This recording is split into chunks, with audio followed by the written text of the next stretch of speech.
Shalom, family. I am coming on here really quick just to share something that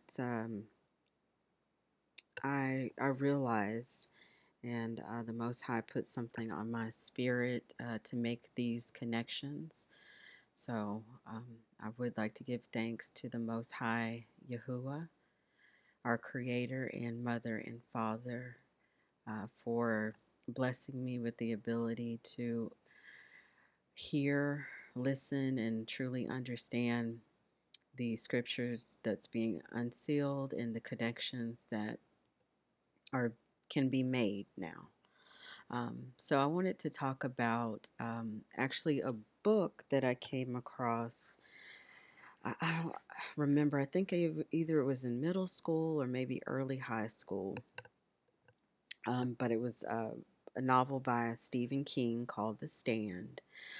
So I didn't actually get a chance to finish the book because if you are familiar with that book, you know that it is very long. But I did start it, and I remember at the time being very like that book really shocked me, and it gave me it kind of scared me, and I had never even thought of the concept of what was happening in that book. Because, like I said, I was probably about middle school, maybe very early high school. No older than I would say ninth grade. So somewhere between sixth grade and ninth grade, I came across the book and I read the first few chapters of it. Like I said, I couldn't finish it.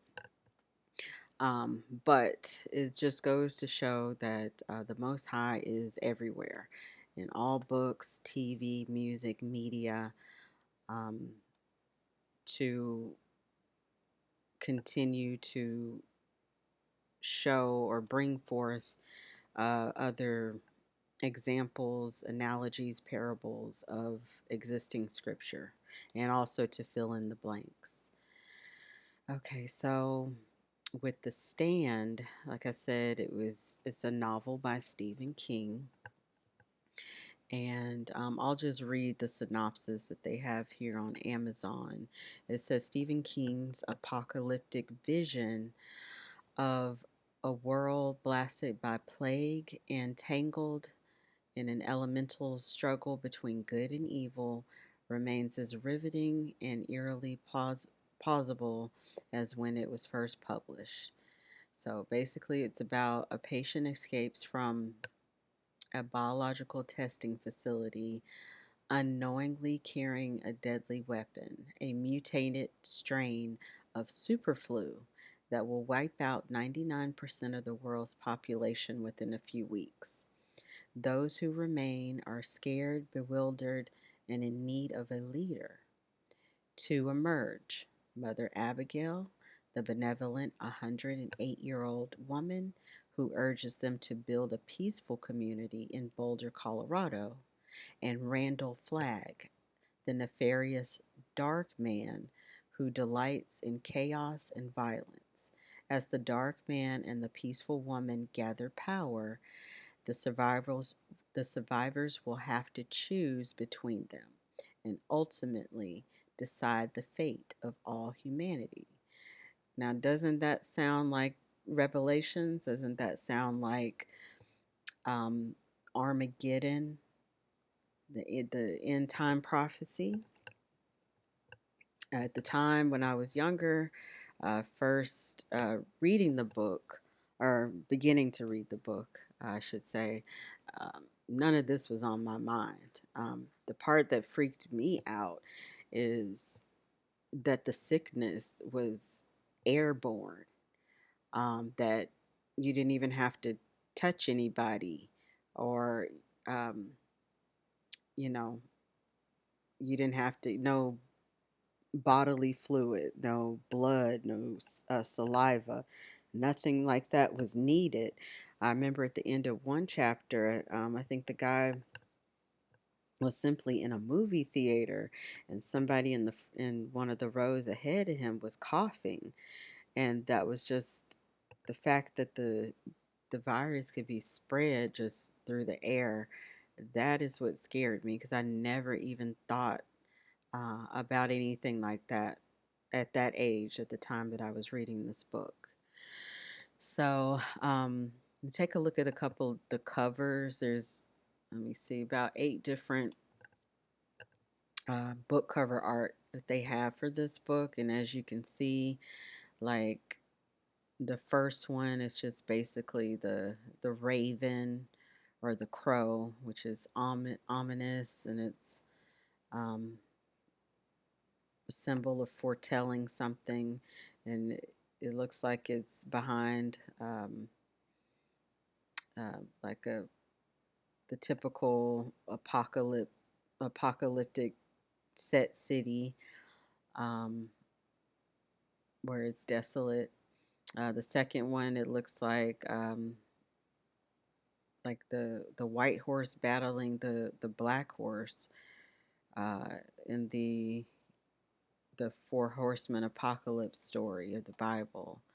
And let me see this fourth one over here again. It looks like the death rider of the four horsemen. The one down the bottom, there's a street with a lot of bodies laying on the ground. So uh, just the art, the cover art here is just very telling. And this book, I believe, was written back in the 80s. So it's well before what's going on today. But let's just go ahead and take a look at a little bit more that I found out about this. This was at the website stephenking.fandom.com. It's the Wiki page, and the link that I went under was the Stand.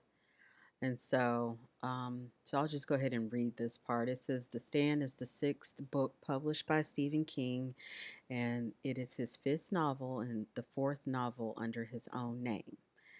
The book was the last of King's novels published by the publishing company Doubleday in September 1978. So it was written in 1978.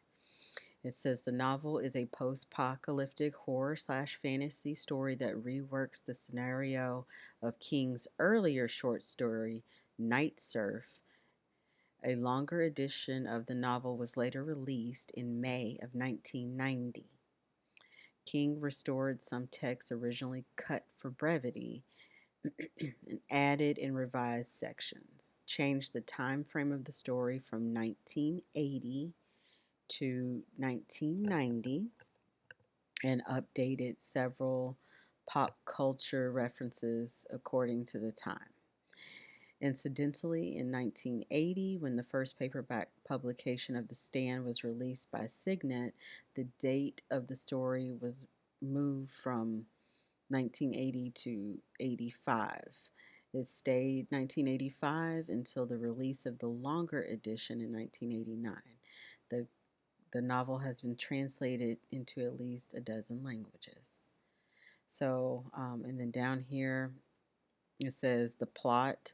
It's a deadly virus called, which they refer to as Captain Trips, engineered by an advanced biological weapon. I'm sorry, engineered as an advanced biological weapon by the government, is accidentally released across America and the world, causing 99.4% of the entire world's population to die.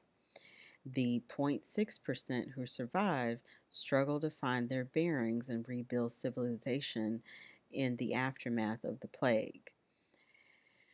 They all dream about two opposing figures. So, all the characters in the book have a dream. The common dream, they dream about the bad guy or the dark man, Randall Flagg, and they also dream about the protagonist, Mother Abigail, who is receiving visions from God. The survivors split into two factions, one led by Randall Flagg, the other led by Mother Abigail, and prepare for the final stand between good and evil. So, take a look here. So, to me, with everything that's being talked about in the media in regards to the coronavirus, I immediately started thinking about, thought back to this book, and it wasn't until actually I was doing research to do this video that I actually read the plot here, where it says that the virus was engineered by the government, which is something that I had already suspected about the coronavirus, because I thought it was very strange that. I think I was talking to my mom, and she was letting me know because I know that it started in China, and I was talking to my mom. It was like, I think it was last week, and she was saying that on the news they were saying that the coronavirus is going to come here to the United States, and I'm like, how do they know that? How do they know that unless they're planning that? That that does not make sense to me. How do you guys? If everybody, they're trying to quarantine people, they're trying to keep it contained as best as they can. But then last week, or maybe even the week before, they're already letting everyone know that, hey, yeah, it's coming to the United States. And so my question is, during September 11th, um, when quote unquote the buildings were attacked, which it was definitely the United States government did that. That was not an attack that the United States government did not know about. But, anyways, they did ground the planes, um, and except for, of course, some members of bin Laden's family, um, they did allow to fly back to Afghanistan. But other than that, planes were grounded for everyone. So, the United States has the power to, or had the power to prevent that virus from spreading. They could have ceased any travel. They could have closed the borders. They've been talking about closing the borders this other time when it comes to quote unquote immigrants, even though this country was stolen anyway. Everybody is an immigrant except for the slaves, um, the descendants of the slaves. But they could have, if they really wanted to, the virus did not have to come here. But it did, and because it was planned. And here is an article, USA Today. I think it's a quote here from Mike Pence saying, "We'll get through this." Pence says, "No question. There will be more coronavirus cases, but we're ready."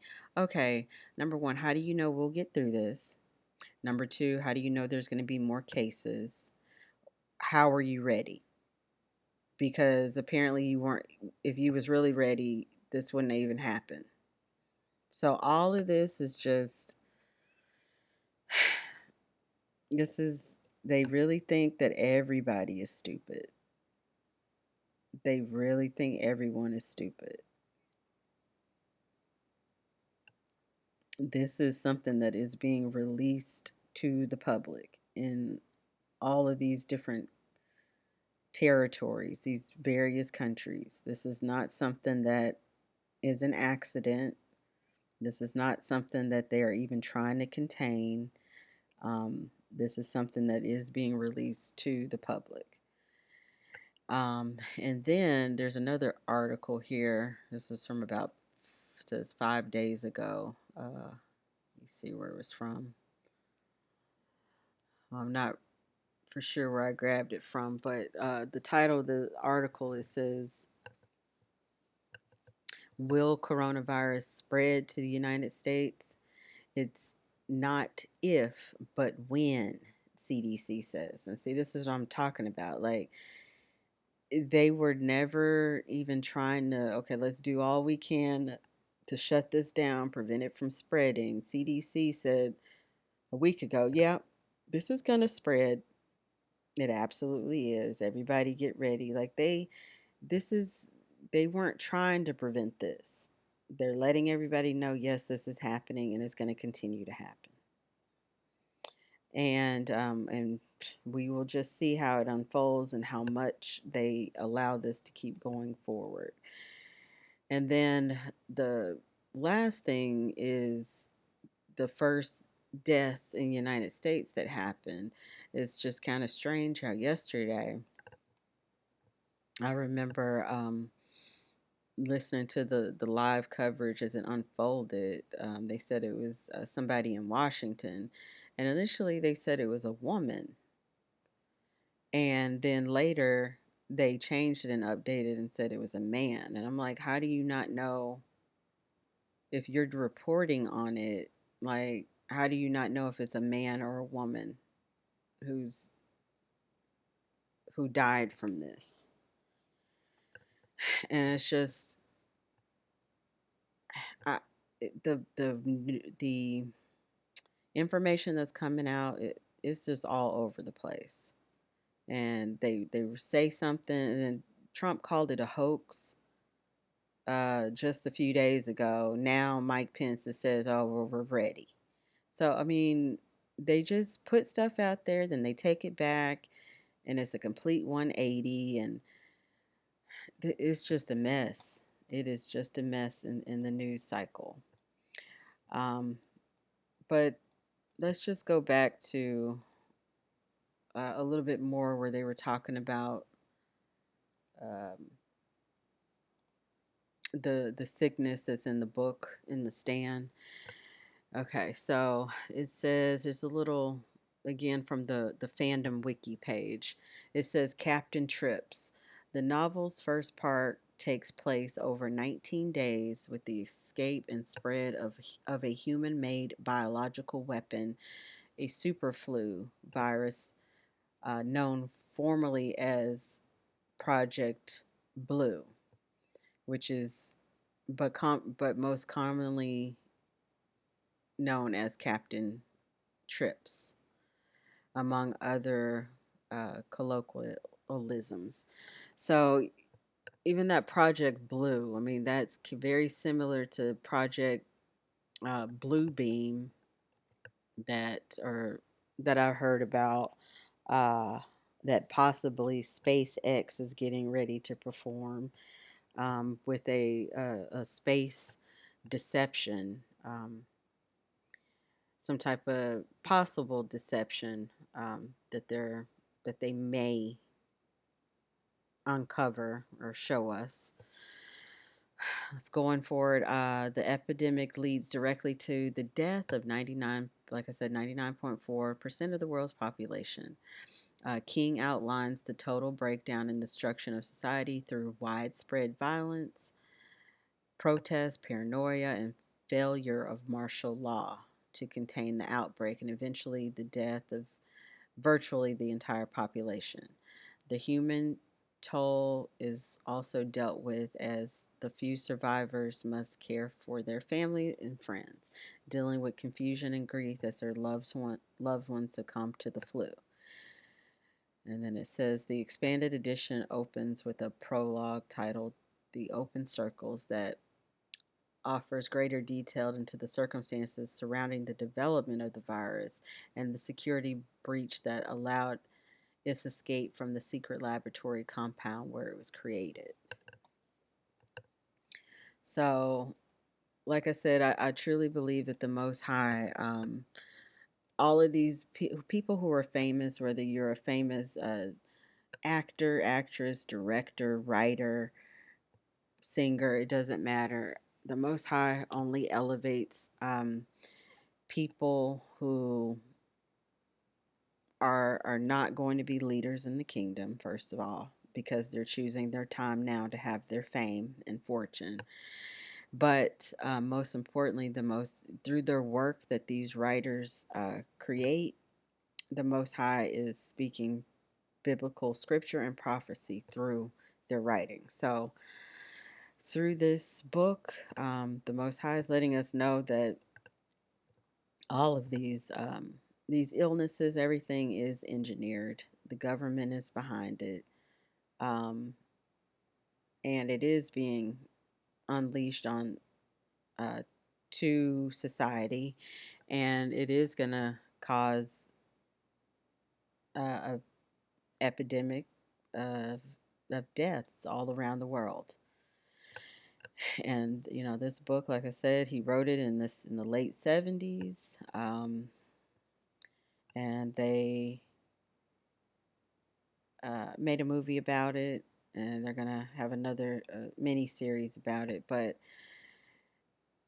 this just goes to show that scripture has always been out there among all these movies being told to us in different ways. But now it's time to go back and take a look at them so we can really piece this together and understand what has happened, what is happening, and what's about to happen. Okay, and then there's just one more little piece. I'm not going to read all through this, but I'm just going to skim through it. Now, what's interesting to me, um, they they said that the survivors, they are drawn together by both circumstances and their shared dreams. So the survivors are all having dreams. It does say in scripture um, that sons and daughters will have visions, dreams, and prophesy, which is what's going on now.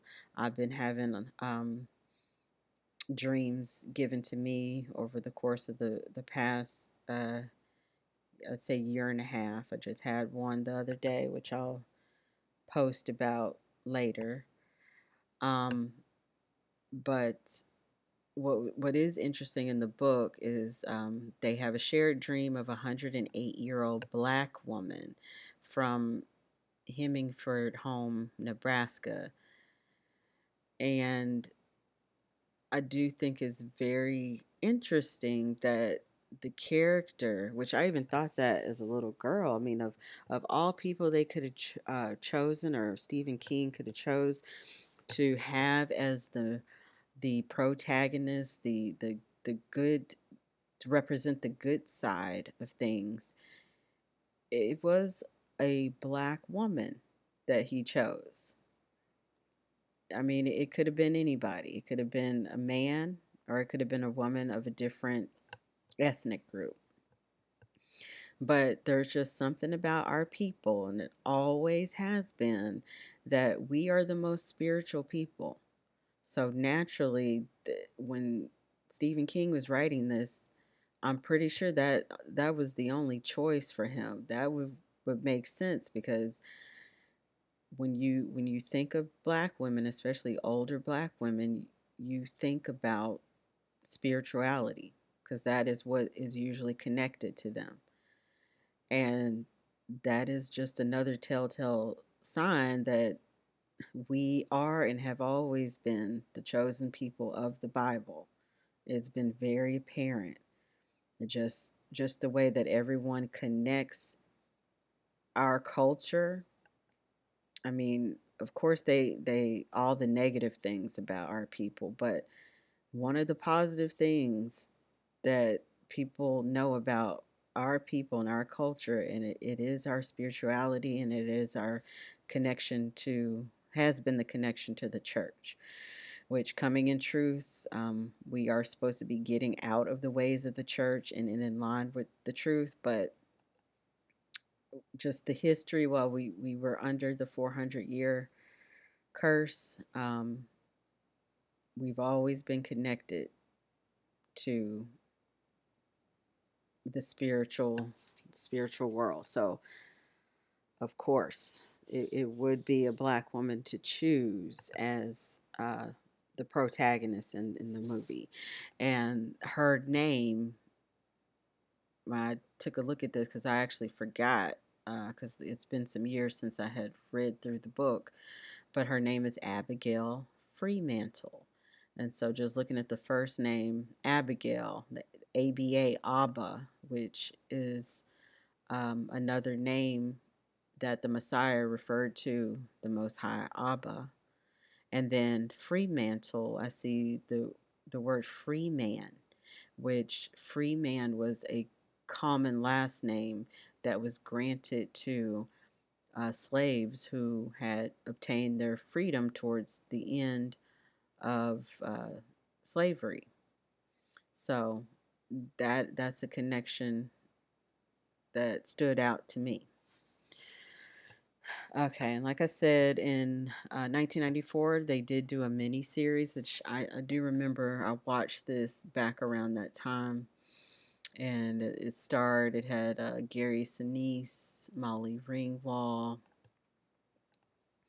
um, and Ruby Dee played Miss Abigail, and um, and I didn't even know until recently that she was married to Ossie Davis, because I remember frequently seeing them paired up together, but I had no idea that they were married.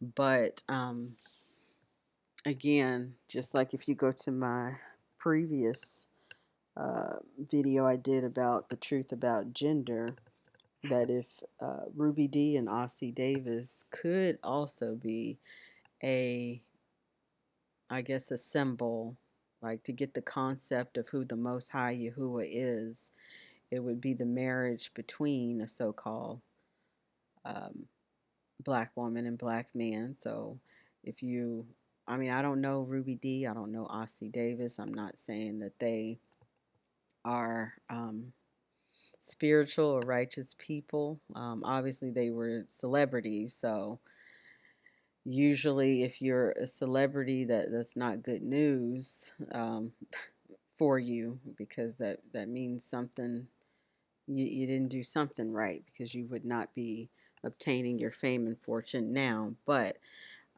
they were a married couple, and the Most High is spiritually a male and female spirit married together.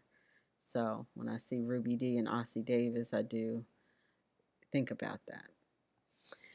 And it's strange because once this coronavirus came out, I immediately thought of The Stand. And then once I started doing research, lo and behold, of course, they're doing another up remake or reboot of The Stand. And I was like, wow, that is crazy. Just after our 400 years is up, now it's time to go into the tribulation. Now it's time to talk about the apocalypse and The Stand, talking about, death, widespread famine and death among the earth in 2020. That's none of this is a coincidence that this is happening. And of the cast, they have Whoopi Goldberg playing Miss Abigail, and Randall Flagg is going to be Alexander Skarsgård, and what else did it? Oh yeah, and there's also a character, Trash Can Man, which they're having Marilyn Manson play, which is fitting because he always seemed very satanic to me. So, but he's going to be um, one of the bad guys. But this is going to be a mini series that's coming to TV. I don't remember what channel it's going to be on, but you can Google it. But that is, yep, this is what's about to happen. And then I also just wanted to call attention that the reason for remakes and reboots is that remakes and reboots of movies and TV shows are a method that the Most High Yah uses to reiterate their word to the older generations and to speak to the newer, younger generations. Um, and because whenever a remake or a reboot is done, of course, the technology, the special effects are updated So, with updated special effects, and we have a more relaxed public reception to the type of language or violence or offensive material that's in TV and movies. Um, it makes it more realistic now in the updated version, because usually whenever they've done a version of a TV show or a movie prior to the 90s, usually it's a bit watered down.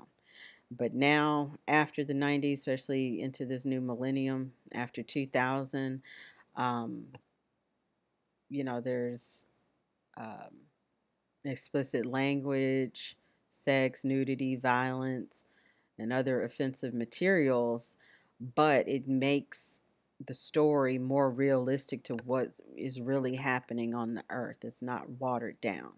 So that's the point of these remakes and reboots, because I know me and my mom had a conversation like, what, don't they have any new ideas? Why do they keep remaking stuff? Why they keep using these same actors and actresses? But this is the Most High is communicating to us through this. So, and because we are further along and media and technology has developed, where it's getting more and more and more realistic, especially things are in 3D, in HD, and it looks like it's real. So once these final days play out, it's going to feel like we already seen a lot of this stuff just from the Hollywood special effects. We're going to be, except it's going to be in reality. It's going to be a shock, because it did say in scripture that some people's hearts would fail them, but it's going to be a shock and not a shock, because it's going to look like something that we've seen out of, Star Wars or something like that, is what's going to play out on the earth. But basically, that I just wanted to talk about that. I wanted to make the connection between the coronavirus and the stand, and how, like I've been saying, all these movies, books, and music, news on TV, nothing is random, nothing is by chance. This is all connected to scripture and the word, and we need to be looking at it like that and piecing this all together to help us stay focused and understand, like I said, what has happened, what is happening, and what is about to happen. So again, I do want to give thanks and show um, my love and my appreciation to the Most High Yahuwah, our Creator and Mother and Father, again for allowing me to, putting this on my spirit to even make these connections, like I said, and recognize this so I can get this word out and show you guys um, what I'm seeing and realizing. And I know some of you out there probably had the same thoughts. You are not alone. This is all connected, and I'm going to continue to help you guys see these connections so we can um, stand together with this towards the end. Until next time, thank you for listening. Please like and subscribe, and shalom.